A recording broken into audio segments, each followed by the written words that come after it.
Hello, I'm Grahit Hazare. I'm a student in UPM. I'm going to be talking about the text "No Need for Special Smoking Rooms." In this text, the author goes into an argument against why smokers shouldn't be smoking in public areas. He says that it's a good thing that the health minister has banned restaurants from having like a smoking policy, so there's like a no smoking policy per se, and he goes and agrees with this argument. So here they say that his argument would be that the smokers and non-smokers, both customers, would be buying things from the restaurant, and the smokers would have these special rooms perhaps by the restaurant owners that would be building rooms for the smokers to smoke, because they wouldn't want the non-smokers to get that health factors that would affect them by getting the smoke secondhand.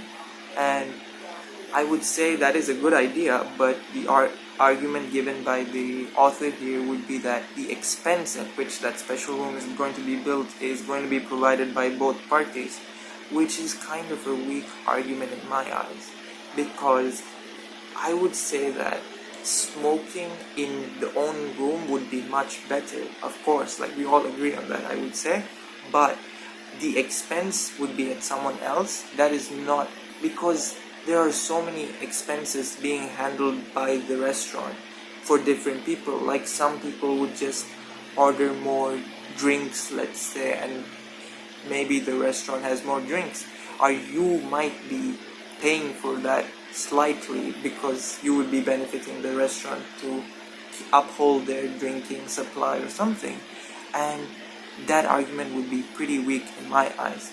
The belief that the author has is that smoking is bad and it shouldn't be done publicly.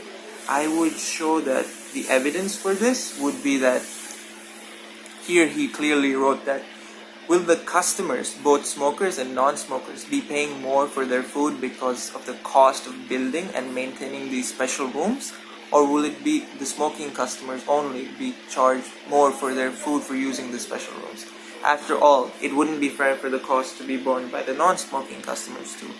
And then he goes into like how can they ensure that the customers that are not smoking will not have any ventilation or like any smoke coming out of that room, because since it's a room, how can you like just not let air get in or get out? That's pretty hard, I do agree, but you could make these rooms further away or something, but you don't have to like just completely ban smoking in public areas.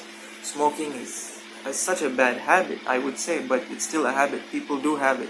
People have trouble getting rid of it, but this is not the way to get rid of it. Banning it and making it not making them pay more at restaurants is not a good idea to ban smoking, I would say.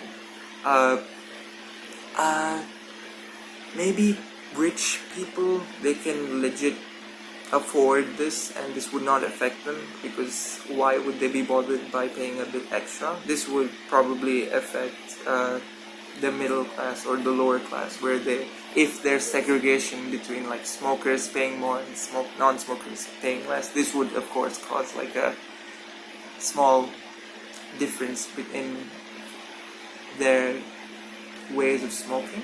Like rich people can legit afford it, whereas poor people or like middle class, lower class people can't afford it. Depends on how much the cost is. This is still all up in the air, so take it with a grain of salt here. So I would say my ideology challenges the author's ideology where smoking should be completely banned in eateries. I would say smoking shouldn't be banned to the point where just should not smoke. It could be banned in a way that, hey, no smoking in these certain zones, where, or just provide smokers with like their own zones. They can smoke there and just do what they want. It kind of doesn't matter to me if I'm not smoking, right? I don't think anyone would go out their way to like make a smoker, hey dude, can you stop smoking in the other room because I kind of had a whiff of your smoke like from 15 feet away.